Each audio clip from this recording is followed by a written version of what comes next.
Good morning everyone. Welcome to PW only IAS. दोस्तों, बात करें अगर हम द हिंदू के फ्रंट पेज की, तो यहाँ पर आप हमारे जो वाइस प्रेसिडेंट जी हैं, जगदीप धनखड़ जी, इनको देख पा रहे होंगे। दोस्तों, पिछले काफी टाइम से ना जो ऑपोजिशन है उसने ये आरोप लगाया है कि जो वाइस प्रेसिडेंट है वो एक तरह से बायसनेस दिखाते हैं, ऑपोजिशन लीडर्स को बोलने नहीं देते। एंड बहुत बार ऐसा हुआ है कि ऑपोजिशन मेंबर ऑफ पार्लियामेंट्स के अगेंस्ट कुछ अनएक्सेप्टेबल रिमार्क्स यहाँ पे इनके द्वारा करे गए हैं। ऐसा यहाँ पर ऑपोजिशन लीडर्स का यहाँ पे कहना है। उसी चीज को यहाँ पर देखते हुए ऑपोजिशन लीडर्स के द्वारा यहाँ पर एक नोटिस सबमिट किया जा रहा है इनके बायसनेस के रिगार्डिंग। एंड इनको हटाने की यहाँ पे कोशिश करी जा रही है। हालांकि देखो, हटाना बहुत ही मुश्किल रहेगा क्योंकि कहीं ना कहीं उतने नंबर शायद नहीं है ऑपोजिशन के पास। बट एक तरह से आप कह सकते हो एक पोलिटिकल स्टेटमेंट देने की कोशिश है कि इस तरह का बायसनेस नहीं होना चाहिए। ठीक है, दिस इज समथिंग जो कि ऑपोजिशन मेंबर ऑफ पार्लियामेंट्स के जो एलिगेशंस हमें यहाँ पे देखने को मिल रहे हैं। तो काफी हंगामा होने की, जैसे होता भी है, रोज ही होता है वैसे तो उसी तरह का हंगामा हमें अब भी देखने को मिलेगा। दोस्तों, डेट है आज की 11 दिसंबर 2024 एंड आप सभी का स्वागत है आज के प्रीलिम बूस्टर न्यूज डिस्कशन में। स्टार्ट करने से पहले दोस्तों, मैं आप सभी को हमारे इंटरव्यू गाइडेंस प्रोग्राम के बारे में बताना चाहता हूं। जिन स्टूडेंट्स ने इस बार मेंस क्लियर किया है, उनके सबके लिए हमारी टीम की तरफ से आईजीबी प्रोग्राम यहाँ पे लॉन्च किया गया है। यहाँ पर आप नोटिस कर पाओगे हमारे जो मॉक पैनलिस्ट मेंबर्स हैं, वो तो आपके सामने आप देख ही पा रहे होंगे, बहुत ही एक्सपीरियंस्ड हैं। इसके साथ ही साथ 1-to-1 सेशंस भी होंगे मॉक्स के। एंड इवन अगर थर्ड आई व्यू की बात करें तो यहाँ पर आपकी मदद करी जाएगी अपने इंटरव्यू का और बेहतर ढंग से एनालिसिस करने के अंदर। इसके अलावा हमारी टीम बहुत सारा इंपॉर्टेंट जो इंटरव्यू ओरिएंटेड कंटेंट है उसको आपके साथ शेयर किया जाएगा। और ध्यान रखने वाली बात यह है, जो इंटरव्यूज होंगे वो ऑनलाइन भी अवेलेबल हैं एंड साथ साथ आप ऑफलाइन तो डेफिनेटली हमारा जो पटेल नगर सेंटर है वहां पर आके आप अपने मॉक इंटरव्यूज डेफिनेटली दे सकते हैं। दोस्तों, आपका रजिस्टर करने के लिए आपके सामने एक क्यूआर कोड है, इस क्यूआर कोड को आप स्कैन कीजिए एंड डेफिनेटली आप इसके अंदर एनरोल कर सकते हैं, या इवन हमें इस नंबर के ऊपर आप व्हाट्सएप भी कर सकते हैं।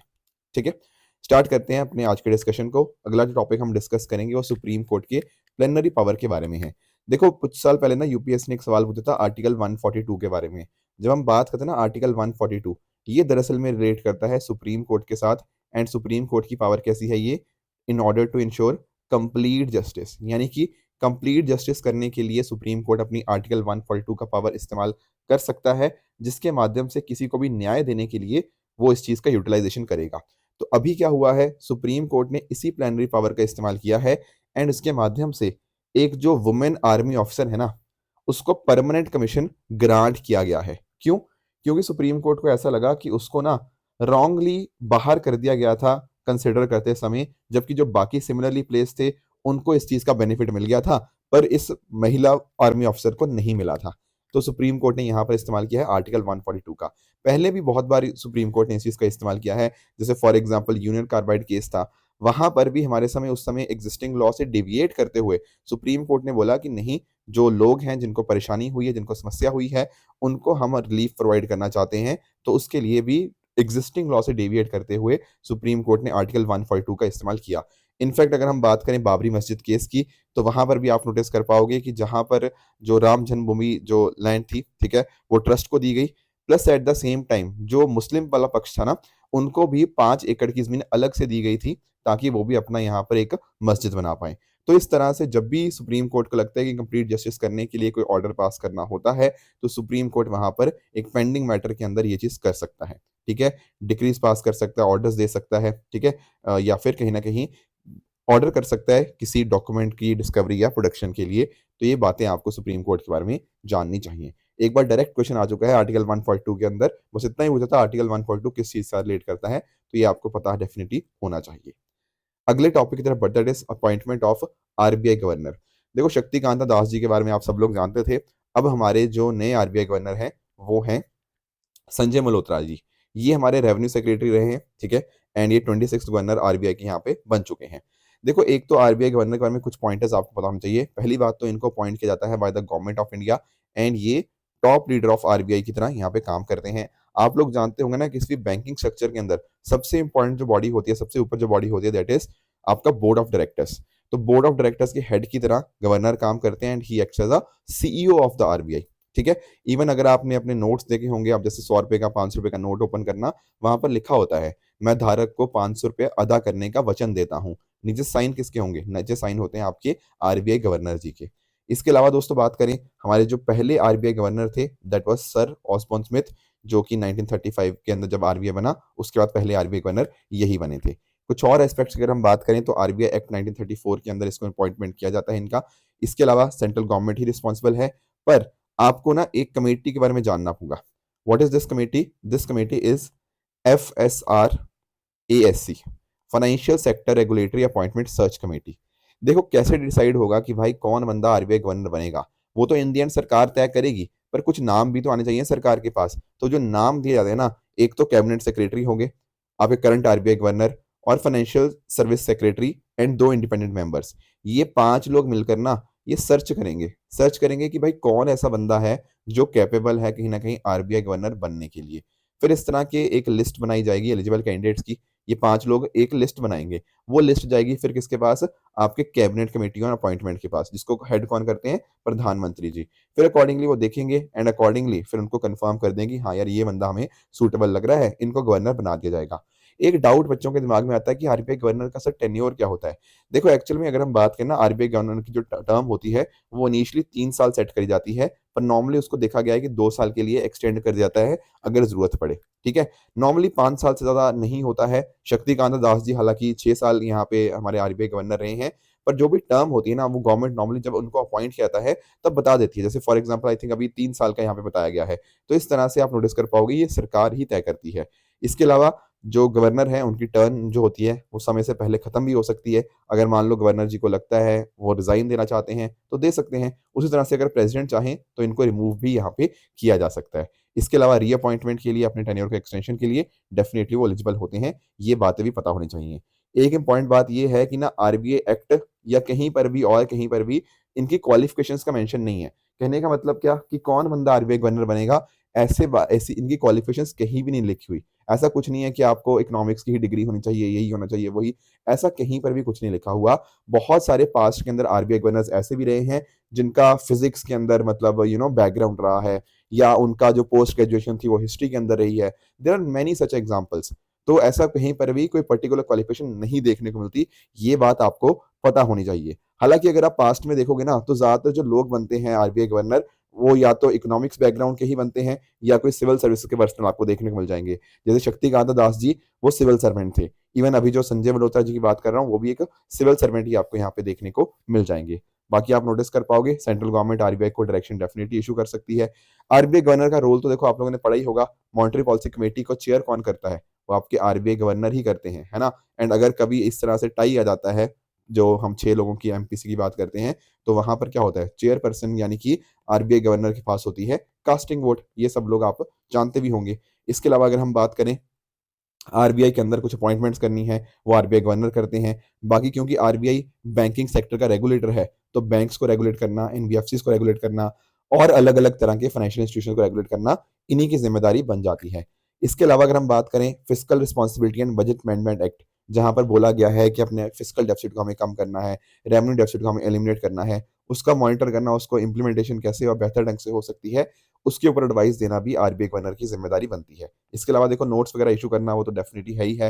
एडवाइजरी रोल प्ले करते हैं to central and state government. कहीं दिक्कत आ जाती है, कुछ फाइनेंशियल क्राइसिस आ जाता है तो कैसे मैनेज करना है वो यहाँ पे इनका इंपॉर्टेंट रोल रहता है। एंड लास्टली अलग अलग पॉलिसीज को इंप्लीमेंट करना भी इनकी जिम्मेदारी ही बन जाती है। ठीक है, एलिजिबिलिटी क्राइटेरिया मैंने आपको बताया, कोई एलिजिबिलिटी क्राइटेरिया नहीं है। ठीक है, प्रॉपर्ली देखा जाता है कि कौन पर्सन सुटेबल है एंड अकॉर्डिंगली उसको यहाँ पे चूज कर लिया जाता है।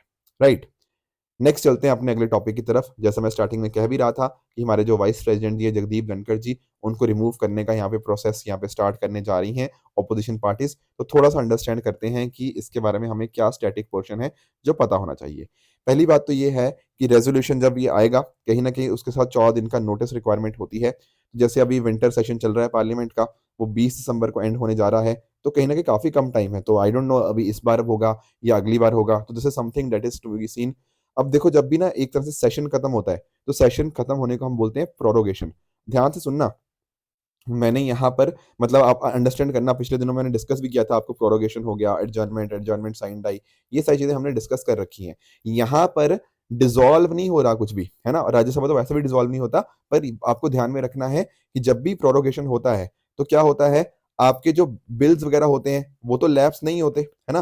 पर जो भी नोटिसेस वगैरह पेंडिंग होते हैं ना, वो लैप्स कर जाते हैं, वो खत्म हो जाएँगे और जो भी कुछ फ्रेश नोटिस देना होता है, वो फिर अगले सेशन के अंदर होगा। तो ये तो चलो एक एडमिनिस्ट्रेटिव चीज़ है कि पता नहीं इसमें आएगा, अगले सेशन में आएगा, वो तो चलो अलग बात है, पर आपको ध्यान में रखना है कि जब तक कोई चीज़ डिसॉल्व नहीं होती, तब तक बिल लैप्स नहीं होता, पर नोटिस ज़रूर लैप्स हो जाते हैं, ठीक है? अब यहाँ पर अगर हम बात करें ना, तो आपको आर्टिकल 67 देखने को मिल जाएगा, जिसके अंदर प्रोसीजर बताया गया है removal of vice president of India का, ठीक है? क्योंकि जो वाइस प्रेसिडेंट होते हैं, वो राज्यसभा के चेयरपर्सन भी होते हैं, ये बात भी आप जानते होंगे। एक बात जो आपको सबसे इंपॉर्टेंट अंडरस्टैंड करनी है, वो है प्रोसेस ऑफ रिमूवल। ये ध्यान से सुनना। एक्चुअल में क्या है पॉइंट कि जो रिमूवल रेज़ोल्यूशन है ना, वो केवल और केवल आपका राज्यसभा के अंदर ही इंट्रोड्यूस हो सकता है, नॉट इन लोकसभा। सबसे पहली बात, कई बार मैंने आप लोगों के साथ ना लोकसभा, राज्यसभा के बीच में फ़र्क डिस्कस किया उनकी पावर्स के बीच में। जब मैंने आपके साथ पावर्स में डिस्कशन किया था ना, तो मैंने आपको बताया भी था कि राज्यसभा के पास एक पावर होती है कि अगर उनको वाइस प्रेज़िडेंट को रिमूव करना है, तो वो जो प्रोसेस शुरू होगा, वो सिर्फ़ राज्यसभा के अंदर ही शुरू हो सकता है, लोकसभा के अंदर शुरू नहीं हो सकता। चलो ठीक है, फिर इसके बाद क्या होगा? 14 दिनों का नोटिस दिया जाएगा, ठीक है? उसके बाद ना राज्यसभा के अंदर कौन-सी मेजॉरिटी होती है? Effective majority. Very, very important point. Effective majority का मतलब क्या? कि जो भी सीट्स वेकेंट हो गई हैं, किसी पर्टिकुलर पर्सन की डेथ हो गई है, उनको हटाने के बाद जो आपका टोटल मेंबरशिप बनी, उसके अंदर मेजॉरिटी होनी चाहिए राज्यसभा की, तभी वो रेज़ोल्यूशन पास होगा। इस चीज़ को क्या बोलते हैं? इफेक्टिव मेजॉरिटी, ठीक है? एक बार राज्यसभा ने पास कर दिया, फिर क्या होगा? फिर लोकसभा को एग्री करना पड़ेगा उसके साथ bye a simple majority. Are you getting my point? तो राज्यसभा के अंदर इफेक्टिव मेजॉरिटी, लोकसभा के अंदर सिंपल मेजॉरिटी अगर पास हो जाएगा, तब जाके आपके जो वाइस प्रेसिडेंट जी हैं, जिनको राज्यसभा के चेयरपर्सन भी होते हैं, उनको हटा दिया जाएगा। कुछ एक और इंपॉर्टेंट चीजें यहाँ पर आप नोटिस कर पाओगे, जब ये सारा मुद्दा चल रहा है ना, तो चेयरमैन के ऊपर कुछ रिस्ट्रिक्शंस लगाई जाएंगी। जैसे फॉर एग्जांपल, जब उनके अगेंस्ट मुद्दा चल रहा है, तो वो प्रिसाइड नहीं कर सकते हाउस की जो मीटिंग्स होती हैं, ठीक है? इसके अलावा जो प्रोसीडिंग्स वगैरह होती है ना, उनमें देखो वो पार्टिसिपेट कर सकते हैं, पर वो वोट नहीं कर सकते even in the first instance. जरा अंडरस्टैंड करना है इस मुद्दे को। देखो, जब भी कभी वोटिंग होगी, तो वोटिंग करता कौन है? सिर्फ वोटिंग तो मेंबर्स करते हैं, मेंबर्स करते हैं ना, बिल्कुल। तो राज्यसभा की जब हम बात कर रहे हैं, तो राज्यसभा को डेफिनेटली देखो चेयर आपके वाइस प्रेसिडेंट जी ही करते हैं, पर टेक्निकली वो राज्यसभा का पार्ट नहीं है, तो इसीलिए वो वोटिंग नहीं कर पाएंगे। Are you getting my point? Rajya Sabha के मेंबर्स में से नहीं चुने जाते vice president. Very very important point. तो इसीलिए अगर उनके अगेंस्ट कुछ एक्शन लिया जाना है, कुछ इस तरह से उनके अगेंस्ट वोटिंग होनी है, तो उस वोटिंग में वो पार्टिसिपेट कभी नहीं कर पाएंगे। सर, ये लोकसभा से कैसे फर्क हुआ? देखो, लोकसभा का जो स्पीकर होगा, वो कौन होगा? वो लोकसभा के मेंबर्स में से ही एक बंदा होता है। अगर लोकसभा के स्पीकर को हटाना होता है, तो वहां पर क्या होगा? वहां पर आपके लोकसभा के स्पीकर, क्योंकि वो भी तो एक मेंबर ही हैं, तो वो वोट कर पाएंगे फर्स्ट इंस्टेंस के अंदर। पर अगर टाई हो जाएगा, तो टाई के केस में स्पीकर वोट नहीं कर पाएंगे। कहने का अर्थ क्या है? राज्यसभा का जो स्पीकर सॉरी, राज्यसभा का जो चेयरमैन होते हैं, वो वोट कर ही नहीं सकते जब उनका रिमूवल करने का प्रोसेस होता है। लोकसभा के जो आपके स्पीकर होते हैं, वो पहली बार तो फर्स्ट इंस्टेंस के अंदर तो वोट कर देंगे, पर अगर टाई हो जाता है, तब वो वोट नहीं कर पाएंगे। ये फर्क आपको पता होना चाहिए। This is very very important, ठीक है? तो ये मुद्दा था। बाकी देखो, पास्ट के अंदर ऐसे और मुद्दे भी हमें देखने को मिले, जैसे फॉर एग्जांपल 2020 के अंदर जो डिप्टी राज्यसभा के डिप्टी चेयरपर्सन थे हरिवंश जी, उनके अगेंस्ट ऐसा किया गया था। बाकी अगर हम बात करें लोकसभा स्पीकर में, तो बहुत सारे हैं। जीवीमा वलांकर जी हो गए, सरदार हुकम सिंह जी हो गए, बलराज जाखड़ हो गए। तो इनके अगेंस्ट तो बहुत बार यहाँ पे इम्पीचमेंट रेजोल्यूशन यहाँ पे लाए गए हैं। पर इंपॉर्टेंट बात आपको ध्यान में रखनी है कि जो राज्यसभा के चेयरमैन होते हैं ना, उनके अगेंस्ट नो कॉन्फिडेंस या इम्पीचमेंट रेजोल्यूशन लाने का कोई भी प्रेसिडेंस हमें देखने को नहीं मिलता। तो जगदीप धनखड़ जी के अगेंस्ट ये लाया गया है। ये अपने आप में काफी बड़ी बात यहाँ पे बन जाती है, ठीक है? अगले टॉपिक की तरफ दोस्तों आगे बढ़ते हैं, दैट इज नॉत्र डेम कैथेड्रल। जब हम बात करें ना कैथेड्रल की, दरअसल में ये कुछ नहीं बल्कि एक बड़े चर्च को ही कहा जाता है। ऐसा कह सकते हो कि पूरे एक बड़े एरिया का जो सबसे बड़ा चर्च होता है, उसको हम इस नाम से जान लेते हैं। अब पहली बात तो, जब मैं इस नॉत्र डेम की बात कर रहा हूं, तो आपको आना है कहाँ पे? पेरिस में, ठीक है? हुआ क्या था दरअसल में ना, 5 साल पहले ना थोड़ा यहाँ पे एक बहुत बड़ी फायर लग गई थी, जिस वजह से काफी सारा इसका एरिया डिस्ट्रॉय हो गया था। अब वापस से उसको ठीक कर दिया गया है, एंड अब ये वापस ओपन हो चुका है लोगों के विजिट के लिए। थोड़ा सा अंडरस्टैंड करेंगे यहाँ पर इस पर्टिकुलर जो मैं बात कर रहा हूँ चर्च को, यहाँ पर अंडरस्टैंड करो। This is the church that you are seeing. ये बहुत ही मैसिव आपको यहाँ पे चर्च देखने को मिल जाएगा। ये चर्च में खासियत पता क्या है? आप लोगों ने ना वर्ल्ड हिस्ट्री पढ़ी है। वर्ल्ड हिस्ट्री के अंदर आप लोग ना नेपोलियन के बारे में पढ़ते हो। तो नेपोलियन का दरअसल में जो राज्याभिषेक हुआ था ना, वो और कहीं नहीं बल्कि यहीं पर हुआ था। जो कोरोनेशन सेरेमनी होती है ना, आपके नेपोलियन बोनापार्ट की 1804 के अंदर, वो यहीं हुई थी। बाकी इसके अगर बात करें इसके, आप आर्किटेक्चर को देखो, ये आप इनकी विंडोज देखो यार, यहाँ पे विंडोज बड़ी शानदार है यहाँ पे। ये दरअसल में गॉथिक आर्किटेक्चर की आपको विंडोज आपको देखने को मिल जाएंगी। इनको शटर विंडोज बोलते हैं। इनके जो आर्कवेज हैं वो आपको थोड़े कार्व्ड देखने को मिल जाएंगे, राइट। एंड प्लस आप नोटिस कर पाओगे कहीं ना कहीं यहाँ पर आपको गार्डन्स भी देखने को मिल जाते हैं। इनफैक्ट ना, अगर हम बात करें इंडिया की, तो वेस्ट बंगाल के अंदर जो चंदरनगौर है ना, वहां पर भी आपको इंडो फ्रेंच आर्किटेक्चर यहाँ पे देखने को मिल जाएगा, वो सिमिलर है इसकी तरह ही। बाकी इसके अलावा ये जो चर्च है, this is UNESCO world heritage site, जो कि डेफिनेटली इसकी इंपॉर्टेंस को दर्शाता ही है।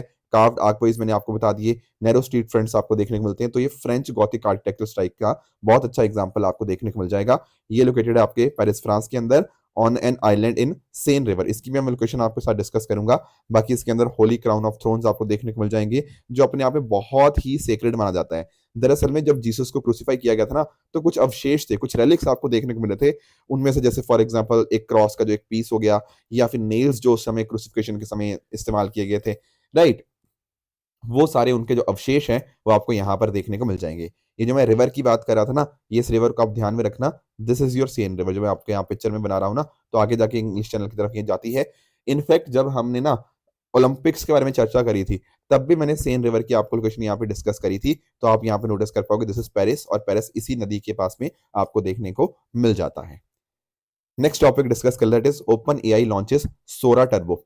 देखो, ओपन एआई के बारे में हम सब लोग जानते ही हैं, इसमें कोई डाउट की बात किसी को होनी नहीं चाहिए। चैट जीपीटी का काफी लोग इस्तेमाल भी करते हैं। तो दरअसल में ओपन एआई को 2015 में स्टैब्लिश किया गया था as a non profit artificial intelligence research organisation, जिसका मिशन क्या था कि आर्टिफिशियल जनरल इंटेलिजेंस को डेवलप करे for the benefit of humanity. अब इनका ना इस ओपन एआई के द्वारा एक डेले करके एक बनाया गया था। दरअसल में इसमें क्या होता है ना, text to image generation model है। कहने का मीनिंग क्या है, आप ना इस तरह से बोल दो कि जैसे मैं आपको एग्जांपल देता हूं, लेट्स से मैंने लिखा कि मेक अ पिक्चर, ठीक है, ऑफ स्टूडेंट्स प्लेइंग फुटबॉल। तो एक ना फोटो आ जाएगी आपके सामने बन के, एक इमेज बन के सामने आ जाएगी, जहां पर बच्चे फुटबॉल खेल रहे होंगे।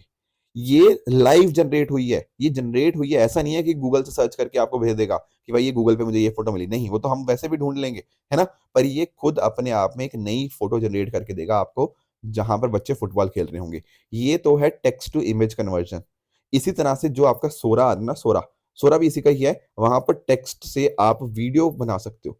जैसे लेट्स से मैं यही बात करता हूं कि make a video of students playing football, तो फुटबॉल बच्चे खेल रहे होंगे, कोई गोल कर रहा होगा, कोई रेफरी के पास जा रहे होंगे, इस तरह की वो वीडियो यहाँ पे बना के जनरेट कर देगा। दिस इज सोरा। अब सोरा का ही एडवांस वर्जन क्या है, सोरा टर्बो, ठीक है। तो उसी का एडवांस वर्जन है जहां पर text to video AI model के माध्यम से ये चीज करी जाएगी, ठीक है। तो सोरा का मतलब दरअसल में होता है स्काई, जापानीज के अंदर ये वर्ड है। तो लिमिटलेस क्रिएटिव पोटेंशियल, मतलब स्काई इज द लिमिट एक तरह से, कि कुछ भी आप क्रिएट कर सकते हो। तो काफी एडवांस वर्जन आपको इसका देखने को मिल जाएगा। बाकी आप नोटिस कर पाओगे 20 सेकंड लंबी यहाँ पे वीडियो जनरेट कर सकता है। 1080p के अंदर पिक्सल्स जो होते हैं, काफी हाई रेजोल्यूशन के अंदर आपको ये फोटोज सॉरी वीडियोस आपको देखने को मिल जाएंगी। इसके अलावा बहुत सारी वीडियोस इस तरह से जनरेट कर पाएगा। बहुत जो करेक्टर्स होंगे वो काफी अपने आप में एक्सप्रेसिव होंगे। आपको ऐसा लगेगा जैसे विराट कोहली खेल रहा है ना, बिल्कुल वैसी ही वीडियो यहाँ पे जनरेट करी गई है। बहुत ही रियलिस्टिक सीन्स यहाँ पे देखने को मिल जाएंगे।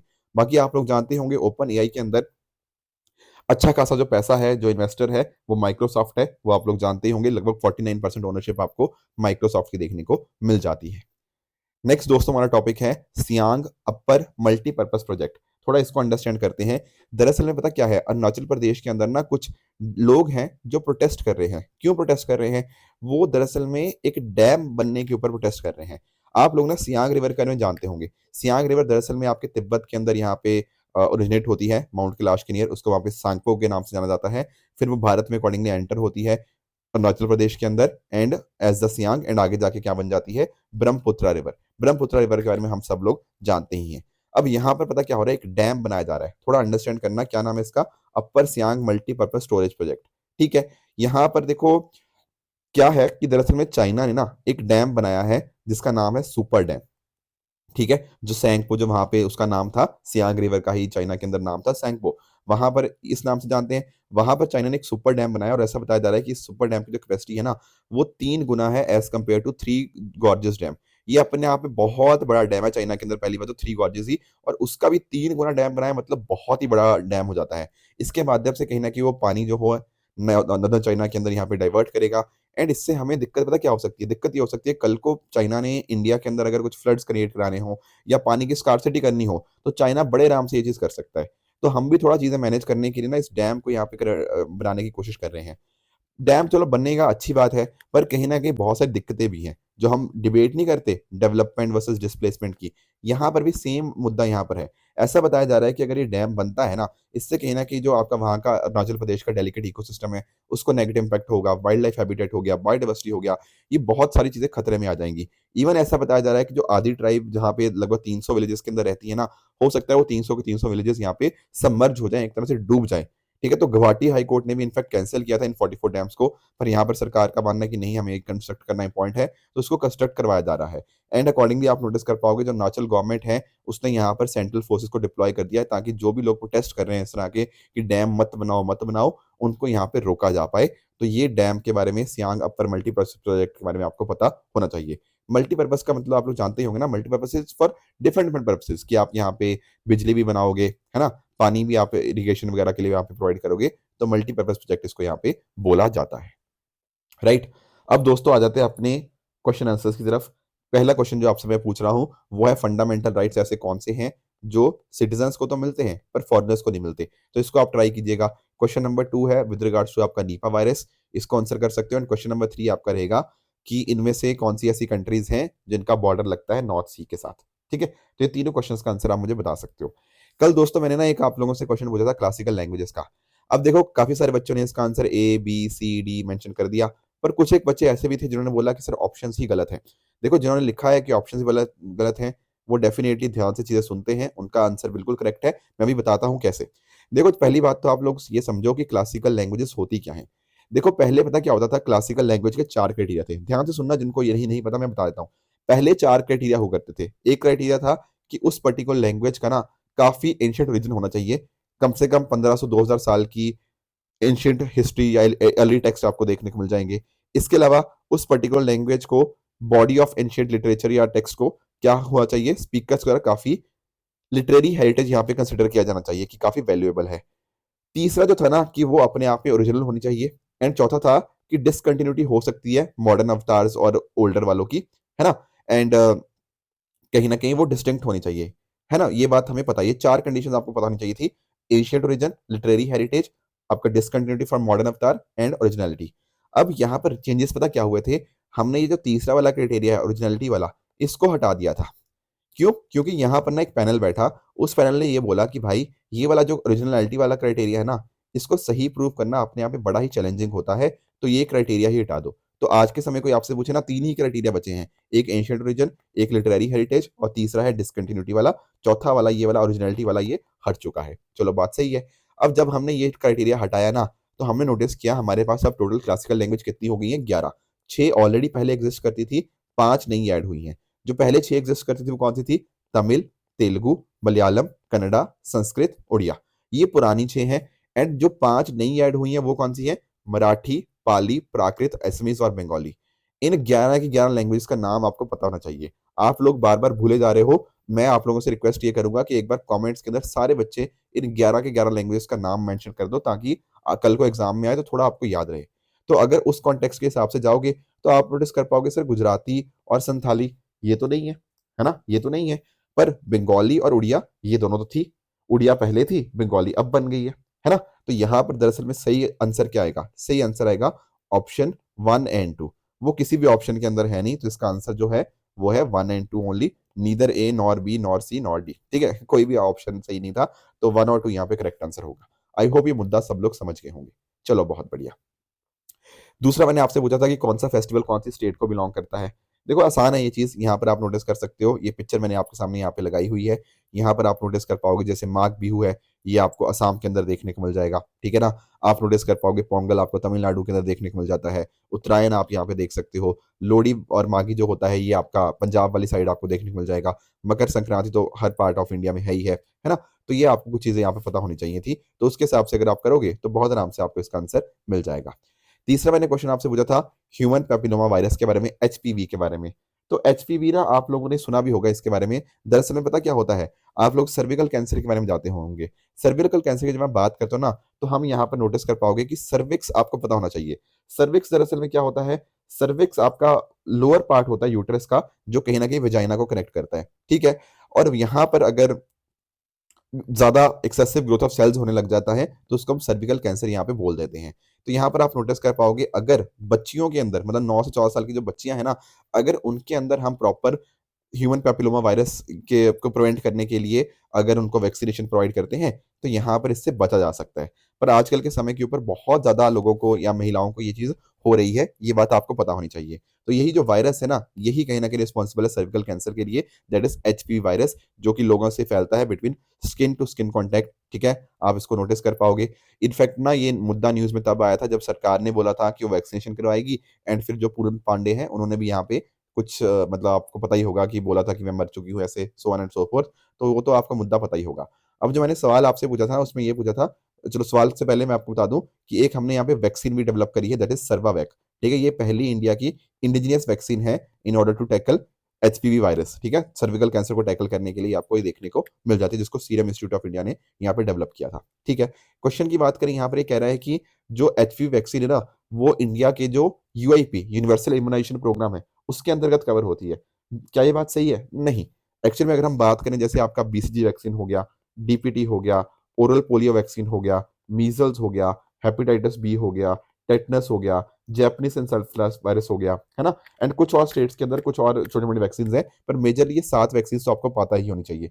तो इसमें आप नोटिस कर पाओगे एचपी वैक्सीन कवर्ड नहीं है, तो पहला स्टेटमेंट आपका इनकरेक्ट हो जाएगा। दूसरे स्टेटमेंट की बात करें कि जो एचपी वैक्सीन का जो स्टार्ट करने का सबसे बढ़िया टाइम है वो 9 से 14 साल है, यस दैट इज करेक्ट, अभी मैंने आपको बताया। अभी यहाँ पर पूछा होता कौन सा स्टेटमेंट गलत है, तो option number A 1 only will be incorrect. I hope ये चीजें आप सब लोग समझ गए होंगे, राइट।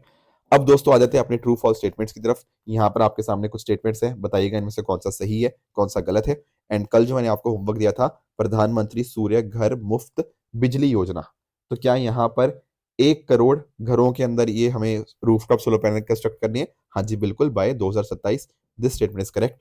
मुल्ला पेरियार डैम की बात करें तो भाई ये आंध्र प्रदेश में नहीं है, हमने देखा था ये केरला तमिलनाडु बॉर्डर के ऊपर है, एंड ये भी समझा था कि किस तरह से है, तो ये केरला के अंदर, पर कहीं ना कहीं ऑपरेट तमिलनाडु करता है, राइट। इंडियन स्टार टॉर्टोइस की बात करते हो, ये आपको वल्नरेबल कैटेगरी में देखने को मिलेगा, तो इस वजह से ये स्टेटमेंट भी आपका इनकरेक्ट बन जाएगा, ठीक है दोस्तों।